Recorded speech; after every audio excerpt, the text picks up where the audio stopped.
There's no pill, there's no procedure, there's no ice bath, any of the trending things that are going to save the body from what it's actually craving, which is being in rhythm and in accordance with nature. How do we move closer to what our natural state is asking for? So for you have this Pitta constitution, who has drive, who has capacity, who has vision, but how can we come to a place where you're also introducing more of these rejuvenative, restful, cooling, both foods and practices throughout your day? I'm Luke, and you're listening to the Luke Mind Power Podcast. What's up, guys? How you doing? Welcome to another episode on the Luke Mind Power Podcast. I'm here at the Art of Living Retreat Center in Boone, North Carolina, and I'm here with Emma, and she is an Ayurvedic practitioner, and she's going to be taking me through a consultation which I have absolutely no idea about. So I'm looking forward to just going through this and sharing with you as much as I can, so that you guys can become aware of more about your health and more about what's available at the Art of Living here as well. So Emma, I'll let you take over. Sure. So a few things about Ayurveda. Ayurveda is one of the oldest systems of medicine that's still alive today. Some people say it's 2,000 years old. Some people say Ayurveda is over 5,000 years old. And some people say that Ayurveda was actually born at the beginning of time. So I tend to be of this camp that Ayurveda is actually part of nature itself. And the real goal that we have through doing consultations like this and through educating around Ayurveda is really to help people understand what their natural state of being is. And so in Ayurveda, we say that it is a 5-element system similar to traditional Chinese medicine, Native American medicine, indigenous medicine systems all over the world. And so we have this understanding that the 5 elements, which are earth, water, fire, air, and space, both help to make up what our constitution is, how we were born, what our natural state is, and then also what our state of imbalance is. So we all know that because of different stresses, different traumas, foods that we eat, relationships that we have, we can go out of balance in all sorts of ways. So in Ayurveda, what we're always trying to do is figure out how do we get back to what our natural expression is, what our most healthful expression is in life. So I'm going to ask you a number of questions about your diet, about your lifestyle, about some personal items like your bowel movements, when you wake up, when you go to sleep, and really try and understand any main concerns that you have in your body right now, or in your mind, or in relationships, to try and understand, okay, which of these elements are out of balance and how do we bring them back into balance through diet, through lifestyle, through detox protocols, all sorts of things. So we have a lot of tools in Ayurveda, and we'll just figure out what's right for you. Cool. Okay. Awesome. So I like to really start out by asking people what their main concerns are. And if there is anything from an acute health condition to a chronic health condition that is kind of bothering you right now, if you want to share anything like that. Health condition, not necessarily health. Maybe it is a health condition, but I get a lot of like a bit of rosacea, like a bit of redness here on my face. And recently, I've been really trying to become aware of what is it that's causing the redness, because it's been on and off. Sometimes it's really bad, and then sometimes it goes away. So I'm very aware of the food that you put in your body is basically, your body is like a reflection of how you take care of it and what you put inside, right? So, if you get rashes or whatever it is, it's gut. It's what you put in your gut. So I was doing a little bit of research at the airport before I got here, and I was on TikTok and I was just looking at what people are sharing about skin conditions and stuff like that, and they were saying to change your diet, put with what you put in your stomach and all that kind of stuff. So I thought maybe I'm getting it because of my bowel movements, because I'm not going to the toilet enough, or maybe because I've got too much bacteria, or I'm not cleaning out my system properly. And that kind of struck a chord. It made sense to me because when I was in Arizona, I was constipated. I was just, and I started to talk to my friends about it, and I was like, what's going on? And it made kind of sense because I was traveling so much that I'm not in my natural, or comfortable environment. I'm constantly changing hotel rooms. I'm constantly moving around. I'm different energies, different environments. Not so much control over your food. Exactly. It's just so many changes. And so, then I'm kind of and then maybe stressed as well, overworked, got events coming up and so many different variables, you know what I mean? So that also struck a chord, and I was like, maybe I'm getting this on my face because I'm not emptying my bowels and because there's too much bacteria there, and that is causing the inflammation, or that's causing the reaction or whatever, and that's why I'm getting it. So now I'm a little bit more aware of that, whether or not I'm going to the bathroom. Right. You know what I mean? Is it because I haven't gone to the bathroom, or is it because of what I'm eating? And so it's quite challenging over the last few years to kind of figure out, because I'm like, okay, maybe I should fast more, so I'm not putting anything in my body. If I'm not putting anything in my body, then there's no reason for there to be a rash because I'm not putting anything in there. Right. So you're grasping at some different tools, but you're not sure exactly what to do. Exactly, so I'm aware of this stuff, and as well, I've done fasting before. I know the power of it, that, it gives your body time to rejuvenate and heal itself, given that it's not constantly digesting stuff. So that's been something. And so why don't you tell me, I'm going to interrupt you for just a second. Why don't you give me an understanding of what the bowel movements are like when you're traveling and what they're like in best case scenario? So say you're traveling, you're going from hotel room to hotel room. Is it one bowel movement a day? Is it once a week? Yeah, normally it's just once a day. Yeah. That's normal. Once a day. And it feels complete? Is Yeah. there any difficulty, any forcing? Nah, sometimes, but not really. I'm not, I actually, talking about this, and I hope this is relatable for some of you guys, because you're like, oh my gosh, what am I listening to right now? So I don't care. This is important, because I think many people will probably have situations or issues like this, maybe, who knows? So I hope this helps you. When I came back from China, I was living in the Shaolin Temple, and when I came back, I had blood in my stool. And how long ago was that? That was 2020.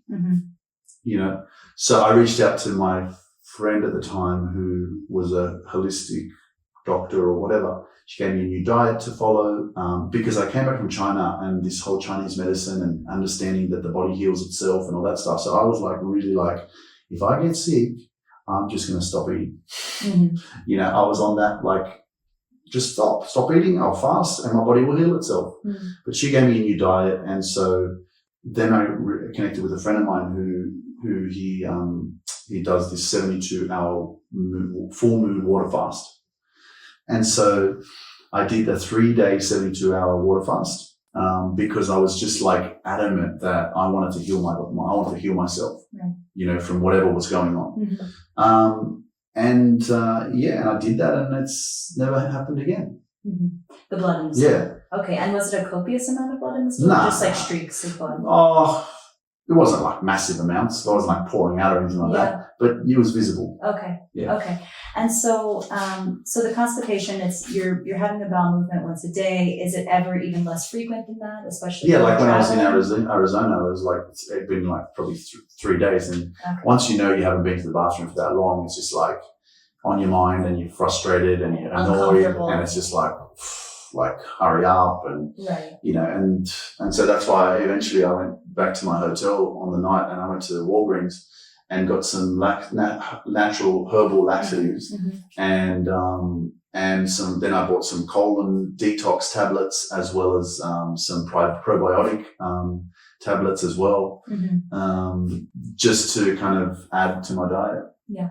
Because I got to the realization that maybe my colon needs cleanse and detox or whatever. Right. So I've got the tablets, and I'm taking them every day, and But you're having to take them every day in order to have normal bowel movements. Well, I'm not doing it because I'm not having normal bowel movements. I'm just doing it, not the laxatives. I'm talking about the probiotic and the colon cleanse detox tablets. I'm just taking it as a supplement. Okay. Yeah. Okay. So let's go back to the rosacea for a second. Yeah. So how long has that been going on for you? A long time. I was snorting cocaine for 7 years or 8 years nonstop. So I always, and drinking alcohol as well, for a long time. So that would definitely play a role, I think in my skin, So I think it's been there for quite some time on and off. 7, 8 years, more than that. Yeah, probably some, but that's the thing. It's like inconsistent. It comes and it goes. Comes and then, it's, but I noticed like too much drinking, not sleeping enough. Yeah. Like if I don't have a good night's sleep, it comes out. It comes out. Right. Yeah. One thing to really note here, and I can do a little bit of kind of education interspersed for anybody who's listening who has kind of like different kinds of skin conditions, who can really relate to the constipation as well, is that skin conditions is what we call in Ayurveda a fire element imbalance. So in Ayurveda, we have, again, earth, water, fire, air, and space. And all 5 of these elements are things that can be in balance or out of balance depending on your diet and your lifestyle and other practices as well. So when we're talking about a long history of cocaine or alcohol use or any kind of drug, we're talking about a contributing factor of Pitta, which is the fire element in Ayurveda. There are different words in different systems, but we use this term Pitta. It helps to elevate Pitta in the body. So if we're taking these substances excessively over a period of time, it starts to kind of weigh down the body and express itself through the skin, in the digestive system, all types of organs in the body. And we know, obviously, that alcohol affects the liver primarily, as well as the expression in the skin. Mm. So this is really an interesting and also from the Ayurvedic perspective, very obvious kind of effect of having any kind of inflammatory influence in the body over a long period of time. Mm-hmm. So the rosacea happened at the same time that there was the drug use, the alcohol use, things like this. Yeah, it's been there for a while, but like I said, it's just inconsistent. Depends, Like I went from a period of 2018 to for a couple of years there I wasn't drinking, right. And I stopped drinking. I stopped using drugs, and so I've had periods where I stopped using that kind of stuff. Mm-hmm. But even now, like I don't drink every day. It might be once a month, might be once a fortnight, depending on like social gatherings or whatever it is. It's not as consistent. You know what I mean? So yeah, it's like it's been around, but it's not. Yeah, sometimes it's like I wonder why it's so bad. Yeah. When I'm not doing anything wrong. But that's why I started paying attention to the gut, and then I was like, it must be because there's too much bacteria. Right, something's going on. Yeah. It just made me question. Yeah. So why don't we talk a little bit about what your diet looks like right now, so I have an understanding of any other contributing factors. Is there anything else that you want to mention besides the rosacea that's kind of a problem right now? No. Okay. No. Stress. Anxiety. Oh, yeah. No, I don't really have anxiety or I mean, stress is like good stress from being too busy. Yeah. You know what I mean? Yeah. Depression, no. It's just more about movement. I can appreciate that, if I'm moving and if I'm active and I'm doing my work and all that stuff, then I don't have time for depression or anxiety. Yeah. Okay. That's a good attitude. So why don't you give me a little rundown? What do you eat throughout the day? What does breakfast, lunch, and dinner look like? Normally I don't have breakfast. Okay. Yeah. I just drink a bowl of water in the morning. Mm-hmm. That's my breakfast. Mm-hmm. Normally that's the first thing I do is just drink water. Mm-hmm. Sometimes I would have a coffee, but now I don't even drink coffee. Okay. It might be once a week, or like while I'm here, it's nothing. Mm-hmm. But if I'm in my own apartment, then I like to have a coffee every now and then. I like the smell of it. Mm-hmm. Yeah, it's a nice routine, right? Yeah. Okay, so you're doing water in the morning, and around what time is the water? And is it room temperature? Is it ice? Is it cold? Nah, it's never ice. I don't drink cold water. Okay. I normally just drink room temperature water. Okay. Then lunch is probably, my routine, my schedule is just all over the place. So it just depends on, but it would be obviously more in the afternoon. Mm-hmm. But the other bad habit that I have is eating late at night. Okay. Because of my schedule and the amount of appointments and stuff like that. Sometimes I don't finish work till, like for example, if I'm living in my place in Dubai, I finish appointments or whatever it is at 10 p.m. and because I've been in my apartment all day working, all I want to do is go outside. Yeah. So going outside means going to a restaurant and eating, you know. Okay. And around what time is that? 3, 4 o'clock, 5 o'clock? No, like 10 p.m. Oh, that's the first meal that you're eating? Oh, no, like I'll probably have something, you know, at 3 p.m. or 2 p.m. or something like that. Okay, what does it look like? What would I have? Maybe mince. I would have, well, I can't even remember what I eat. If I'm in Dubai, it would be, I mean, I like having burgers. Okay. Yeah, I like good burgers. Sushi, pizza, yogurt with granola, potato salad, chicken wraps, fruit salad, beetroot juice, carrot and ginger juice. Is this with the meal or as a snack? No, like this is just like all over the place between the day. Like, you know, but like normally I'd go to the supermarket and I'd have a chicken wrap and get some salad and potato salad and then get a beetroot juice. Yeah. Okay. And so that's with around 2. Yeah, around 2 o'clock. p.m. 2 o'clock. Yeah. And then what does dinner look like?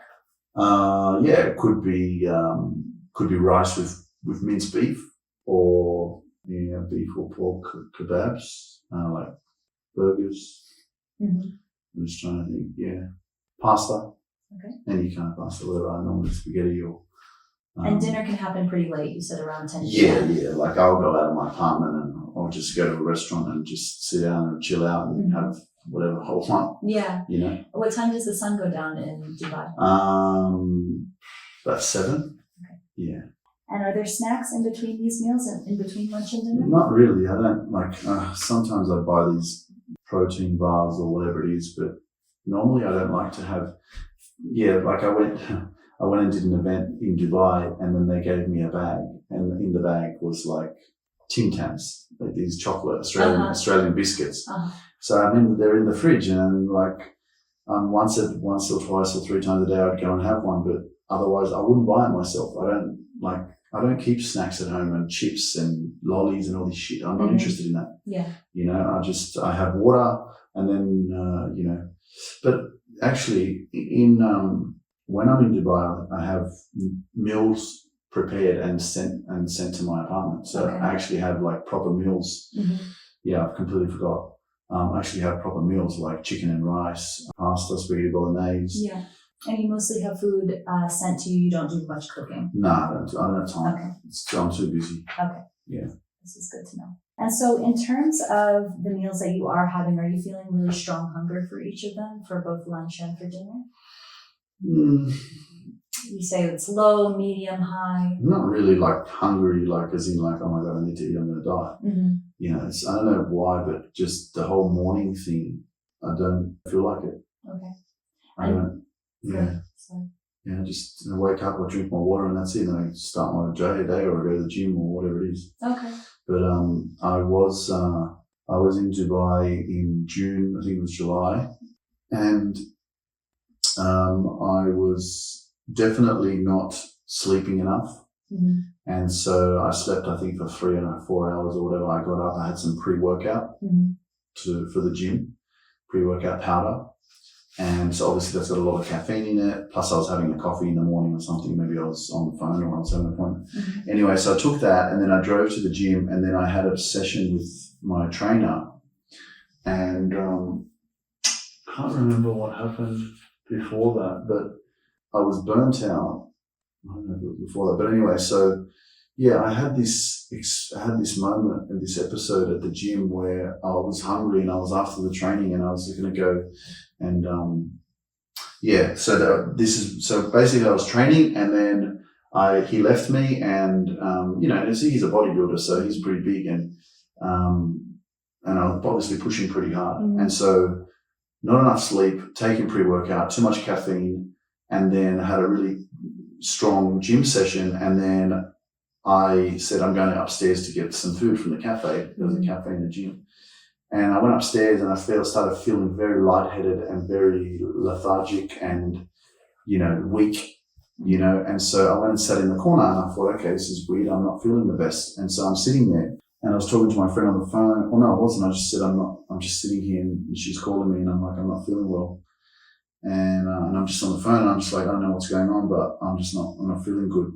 And almost like I just knew like something was going on, Mm-hmm. So I thought I'm dehydrated, so I'm drinking some water.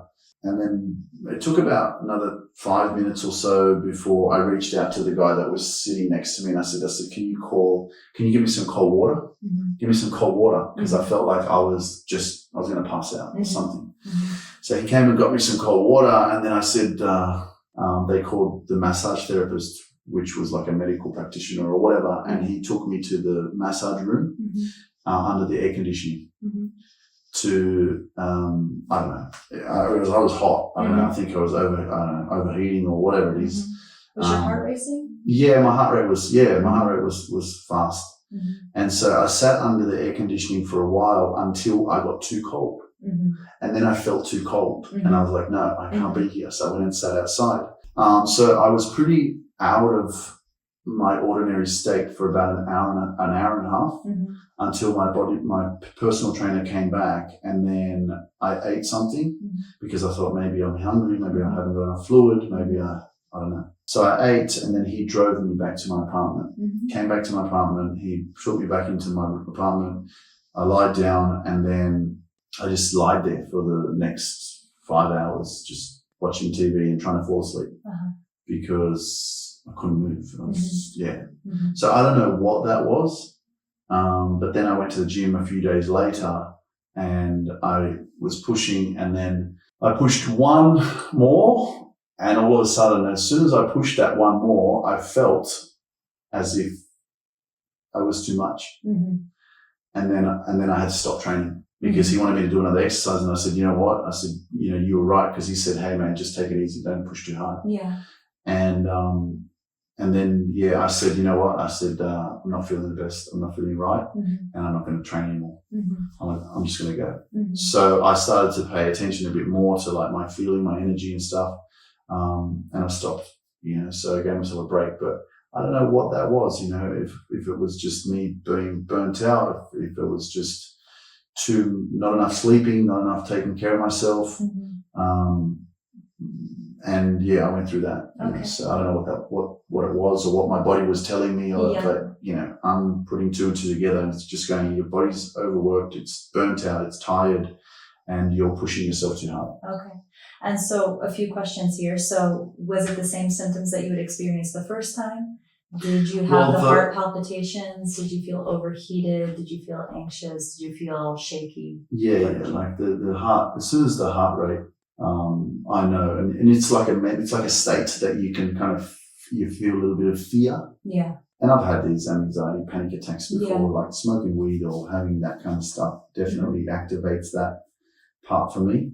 And that's the other part of the cocaine usage for me, was that I drank alcohol with it, because cocaine by itself would give me anxiety, but drinking the alcohol with it would suppress the anxiety, and it would, I wouldn't feel it, and then it would balance it out, and I'd feel good. Right. Yeah. So I'm aware of like that up feeling. And down, up and down. Yeah. Okay. Thank you. Can you give me a little breakdown of what your schedule looks like throughout the day? I know you said the meal times can be a little irregular. You tend to work out in the morning. What time do you go to sleep, and what time do you wake up? Good question. Again, it's just, like last night was like 12 p.m. or 12 a.m., like at midnight. What time do I get up? Yeah. It depends on my appointments, really, because sometimes I have, like this morning I had a 7 a.m. So I had to get up at 6:45. So I would have slept for 6 hours, maybe, I don't know. But normally, I try to go to bed by 10:30, 11 o'clock and get up at 7, but sometimes I don't. Sometimes I'm up to 1 o'clock. Just depends on what's happening with business and all that kind of stuff. It's really unpredictable, but I guess, that's definitely a challenge that I'm struggling with. And I think just going to bed is also a challenge. Tell me more about that. There's never a perfect day. You know what I mean? There's never a perfect day. It's difficulty falling asleep when you actually hit the bed. Yeah, look, when you have a lot on your mind or you got a lot of things that you're working on, I definitely have trouble sometimes falling asleep. But otherwise, most of the time, I'm pretty good. Yeah, as long as I've got, if it's business, it's not an issue. It's always personal kind of things or relationships that kind of sometimes can get in the way and make you overthink and this. And that's why I'm very particular of who I surround myself with and who is in my life, because I can't afford to have, someone disturbing my peace. Sure. And causing me to think too much, because it's such a waste of energy, and then you can't sleep properly. Right. So, at the moment it's fine. Okay.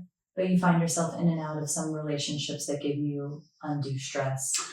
Yeah, well, again, it's part of the process, learning who's for you, who's not, who do you have to remove, you know what I mean? Like, It is what it is, but normally I'm pretty good, like with sleeping, it's like once I go to bed, I'm going to bed.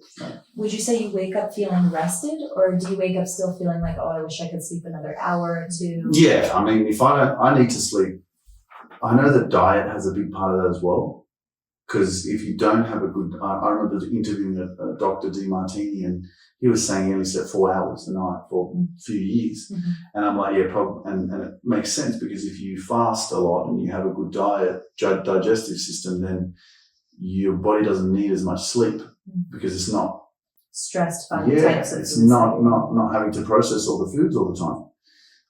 But for me, I definitely need like a solid 7 hours. Okay. Or you wake up feeling a little I need groggy. 7.5 hours. Otherwise I wake up feeling, if I get like 4 hours and I have to get up, I'm in such a bad mood. Yeah. How often does that happen that you end up sleeping less than 7 hours? Half the week. Okay. Yeah. Okay. And how often, and what do you do when you're feeling tired throughout the day? Do you lay down? Do you just keep pushing? As soon as I can. Yeah. I definitely, I know that there's people out there that will keep pushing, and they're like, even though they're on 4 hours sleep or 5 hours sleep or 6 hours, as soon as I get a chance to go to bed, I'm done. Yeah. If I get an hour break, I'm sleeping. Okay. You take a nap in the middle of the day sometimes. Absolutely, yeah. No, man, I'm like, if I only got 5 hours sleep and there's an opportunity for me to have a sleep, I'm freaking on the bed. What are some of your other stress management tools? You work out, you love what you do. What are the things that you do for yourself to kind of stay peaceful, stay centered? Well, I've started doing this breath work, which I enjoy. The sky breathing. The sky breathing. Yeah, I like that. I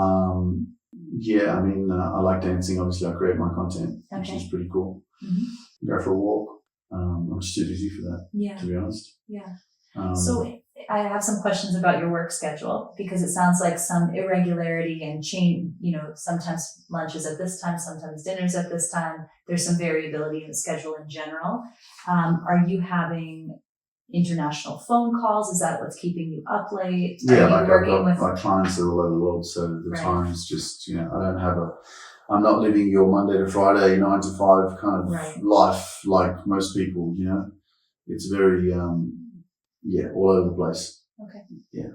Okay. So I have to, choose my day off,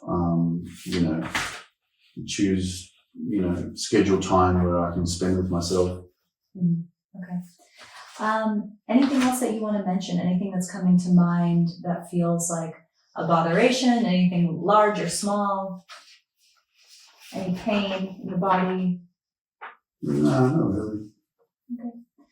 So I'd love to take a look at your tongue. Mm-hmm. If you want to just stick out your tongue in Ayurveda, and I'll just kind of speak to the camera for a second. So in Ayurveda, we actually use a couple of different diagnostic tools. Number one is tongue diagnosis. And both in traditional Chinese medicine and Ayurveda, we use the tongue actually as a map of the entire digestive system as well as the skeletal system. Mm-hmm. So we can actually see sometimes, if we're looking at the tongue, different irregularities in either the texture or the color, and it can tell us about different conditions that might be present or just different elemental imbalances that are present.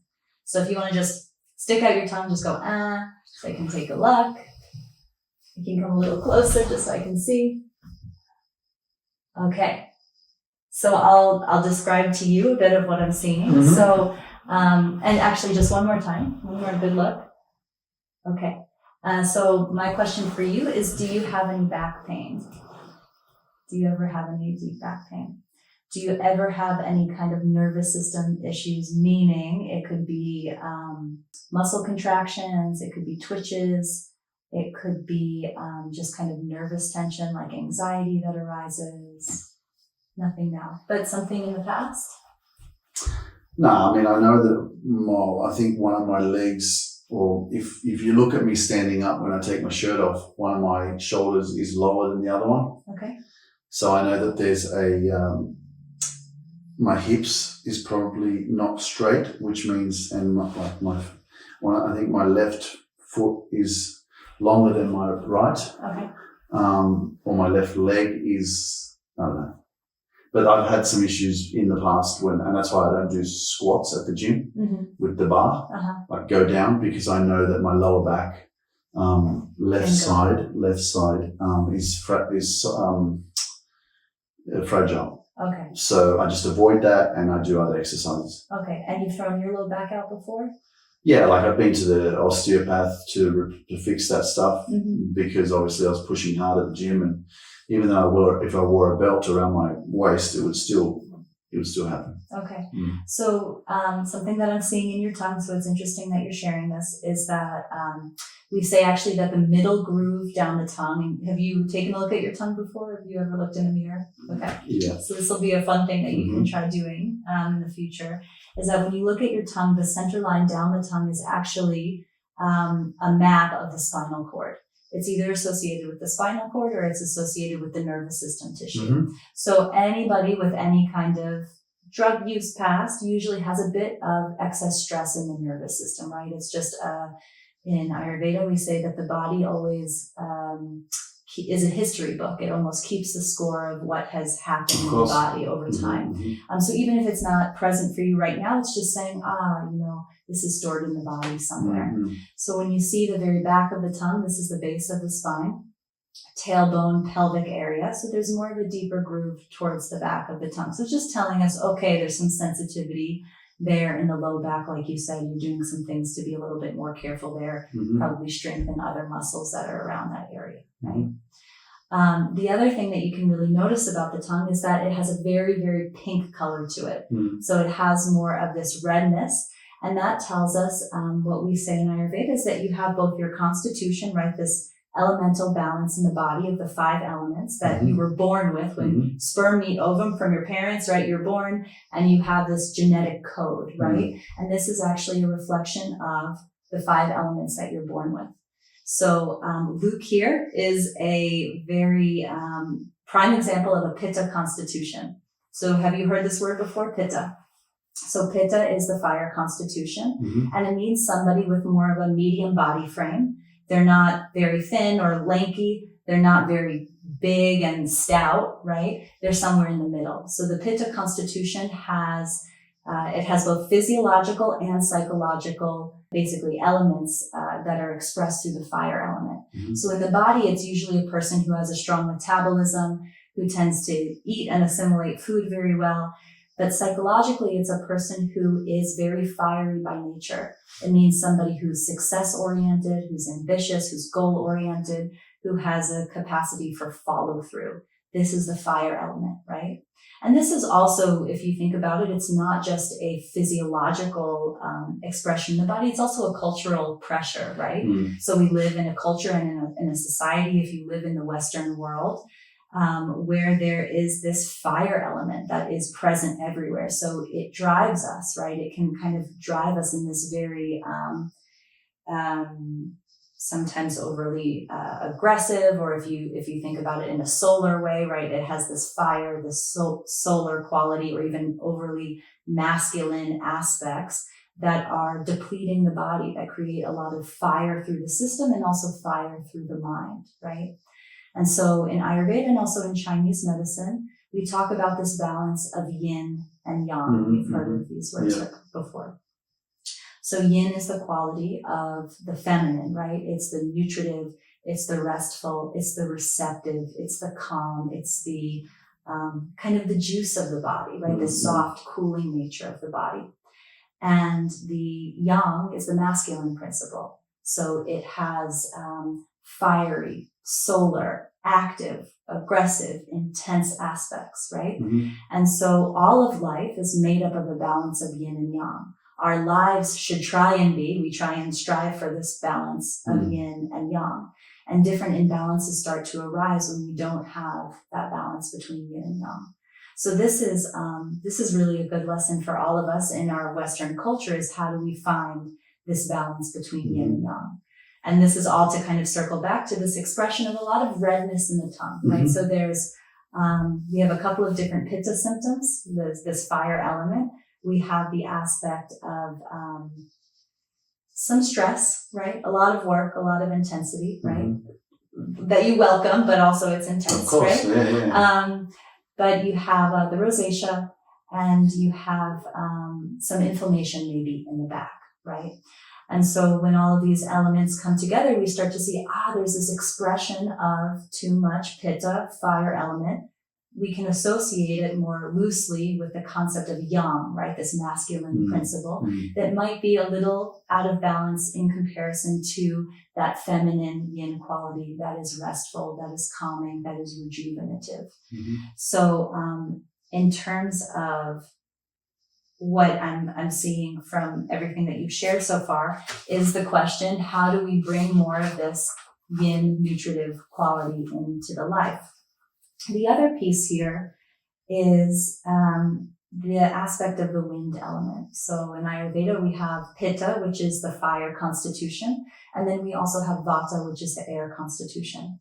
And the air constitution, or the air element that's expressing itself as well, shows itself through dryness. So it can be dryness in the skin. It can be dryness in the bowel movements. The wind element can also show up as a little bit of fear. It can be anxiety. It could be insecurity. It could be any of those things.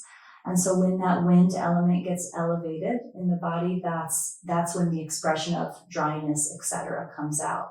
So I'm seeing from what you've shared so far, both a bit of elevation of Pitta, the fire element, and the air element, which is Vata.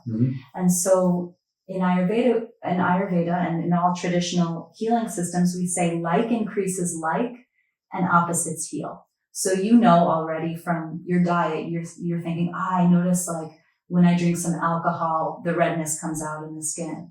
When I don't get enough sleep, the redness comes out of the skin. So what we're seeing is that stress, alcohol, things that have this hot and also dry quality to it will increase those symptoms. So you might even notice caffeine does it. And you shared with me the example. Yeah, but I know because I was drinking caffeine at one stage, like every day. So, these two things, coffee, alcohol, it doesn't make sense for them to be a major contributor to the rosacea. Right. You know what I mean? Right. That's why I'm confused. Yes. Because I'm like. So let's talk about some other contributing things, right? So for anyone, if you're at, how old are you? 39. 39 for 10 years in a row or no? No, he's actually 39. Yeah. So he's 39. When you have these imbalances that linger in the body for a long period of time, you are living in a situation where those doshas, or these imbalances, start to dive deeper into the tissue. So when we're younger, we notice, if I stop the coffee, the rash goes away permanently, right? When the dosha accumulates in the body over a longer period of time, we actually need to forcibly remove the dosha more aggressively in a certain way. So dosha is this term that we use for elemental imbalances in Vata, Pitta, and also Kapha. And so when so for you in your type of situation, what we would want to do is, like, you're already suspecting, like I'm not going to the bathroom enough. There might be toxins that are building up in my colon. When toxins build up in the colon, it's not only it's not only that the resolution is more fasting or more water or anything. The problem actually is that the toxins that are sitting in the colon are recirculating back into the blood. Mm-hmm. So if they're sitting there too long, toxins move or waste products move Of from course. the colon out into the blood, right? Yeah, absolutely. So we want to do something, and likely with some sort of herbal protocol, where you're actively pulling more of these doshas or more of this fire and air element out of the body permanently so that it doesn't come back. That's first of all. Second of all, is just what are you choosing to eat and also what time you're choosing to eat. So in Ayurveda, we say, and there's a nice amount of evidence in the scientific world around this as well, is that anytime we eat after the sun goes down, food is not digested as well. So if the sun goes down, say 7 p.m. or whatever it is, what's actually happening in the body is that the channels that are, nice and broad and dilated during the middle of the day when the sun is nice and high, that allows for the absorption of nutrients, for the proper digestion of food. But when it starts to get both cooler and darker outside, the vessels of the body contract. And so that means that anything that we're eating is not being best assimilated in our body. So for you, this is kind of like your struggle is like, how do I keep doing my work, but try and keep a more regular schedule? Because the body loves regularity. The body loves routine. Yeah, I mean, you go back to nature. Yeah. Follow the birds, man. Like when the sun goes down, where do the birds go? They go to sleep. Right. Exactly. Like, it's like we don't, unfortunately, that's the challenge. We don't follow it as we should. As closely as we could. And yeah, I know, like you can be watching this and listening to like me share this stuff and you're like, so this is the cost of success. Sure. Late nights, irregularities in your food and whatever. I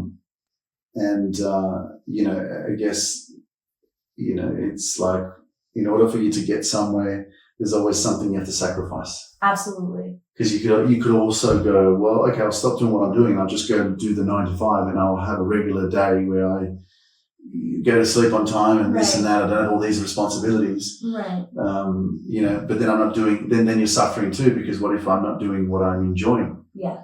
So now I'm suffering with stress of going to a job that I don't like. Right.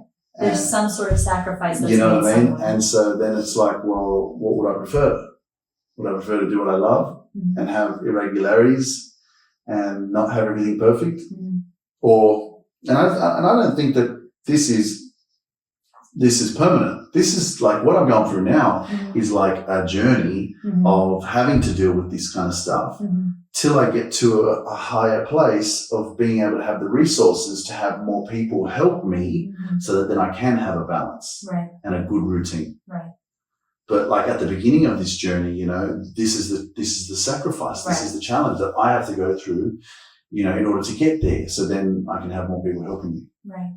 Yeah. And I think that this is a really good point. I mean, in Ayurveda, we say the body functions optimally when it's functioning with nature. So there's no pill, there's no procedure, there's no ice bath, there's no, any of the trending things that are going to save the body from what it's actually craving, which is being in rhythm and accordance with nature. Now, again, you mentioned the word perfection, right? Again, Pittas, people with this fire constitution, can often really strive for this idea or this ideal of perfection. And of course, none of us can achieve perfection. And what's actually perfect is all of us being imperfect to some extent, right? But it's how do we move closer to what our natural state is asking for? So for you have this Pitta constitution. You're a person who has drive, who has capacity, who has vision, right? This is all things that are sort of associated with the fire element. But how can we come to a place where you're also introducing more of these rejuvenative, restful, cooling, both foods and practices throughout your day? So that could be, figuring out, okay, how do I take 1 or 2 less meetings in the evening for the week? It doesn't have to be all the time, but it's like, how can you make incremental changes so that you can start to come more into alignment with your natural state, right? And Pitta individuals, this idea, you also need less rigidity. You probably need less obligation, more free time, more capacity to surrender and to relax into a more nutritive feminine quality in your life. And that could be in different things. Again, food, it could be lifestyle, it could be the relationships that you're in. Just how do you figure out more nourishment, more relaxation, less structured time, all of those things. In terms of the diet, something that is useful to note, just a couple of things about inflammation, is that certain foods are going to create more sensitivity. So we mentioned the most obvious ones, which are caffeine and alcohol. Other inflammatory foods can be red meat in excess, right? To some extent, it's fine, but in excess. I don't eat much, like red meat like every day. Right. You know what I mean? I'm not, definitely. I mean, there's been times where I've had burgers twice in a row. Yeah. Beef burgers, Mm-hmm. But otherwise it's not, I'm not a steak person either. Yeah. I don't like, unless it's like on a stick with like cubes of meat, beef, and it's really good quality. Mm-hmm. I don't order like these big steaks and sit there and eat like that. That's just not my style. Yeah. Yeah. So I think in Ayurveda, we always say it's the compounding factors, right? It's never just one thing that we're doing. It's kind of like, okay, it's the stress. It's being up at midnight. It's, so I'll list a couple of other things, and we haven't, really dissected your diet here, but other things will be, nightshades. So eating in excess of tomatoes or things with tomato sauce in them. It could be spicy foods. So overly spiced, or even chili pepper, using a lot of chili pepper.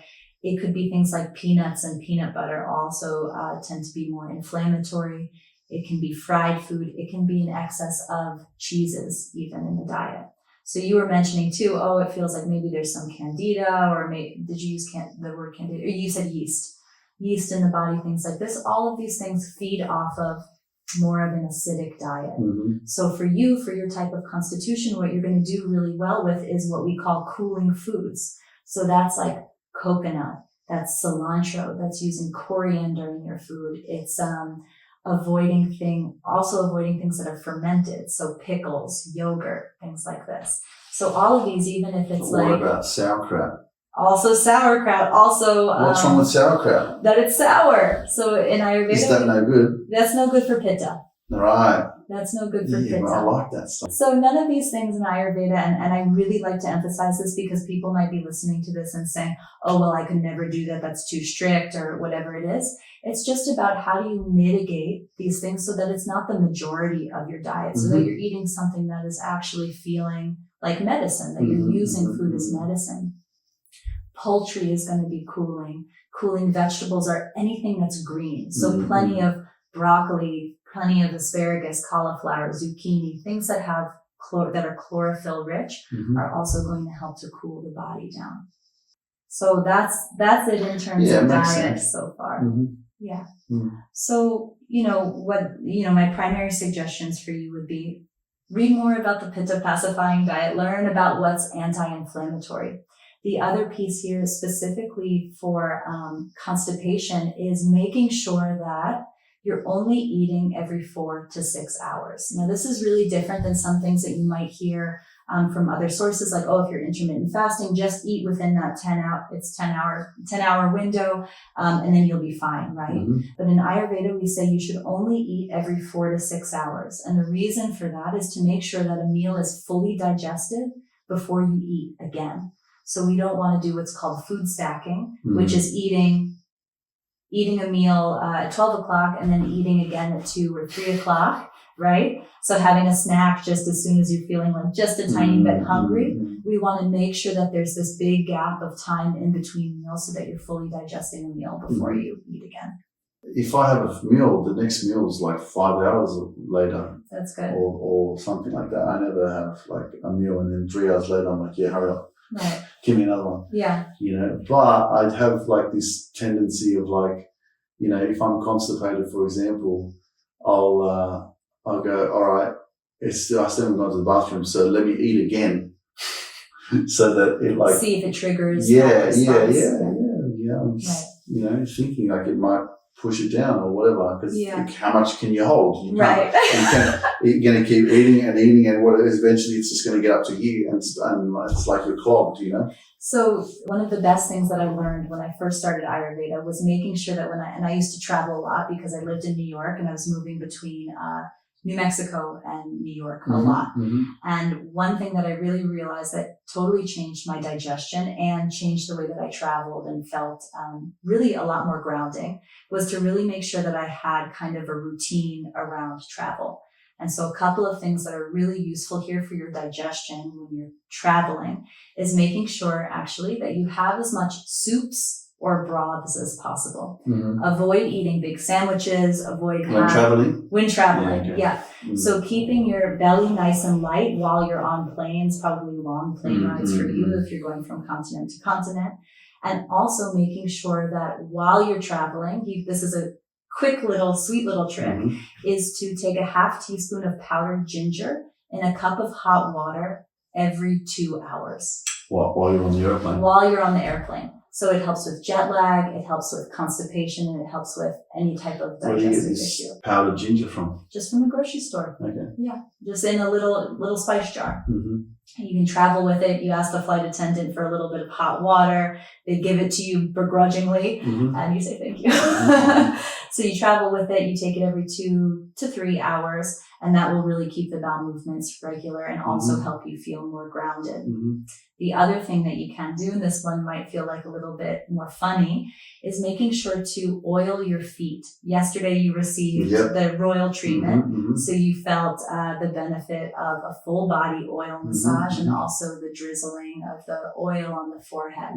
In Ayurveda, we say that when we bring our energy, or when we bring our attention or our prana to the soles of our feet, we help to drop prana down into the low body, which also helps with bowel movements, indigestion, things like this. So if you take a moment, even before you get on a plane and even after you get off a plane, to rub a little bit of warm sesame oil into the feet, it could be coconut oil, it could be sunflower, whatever you have.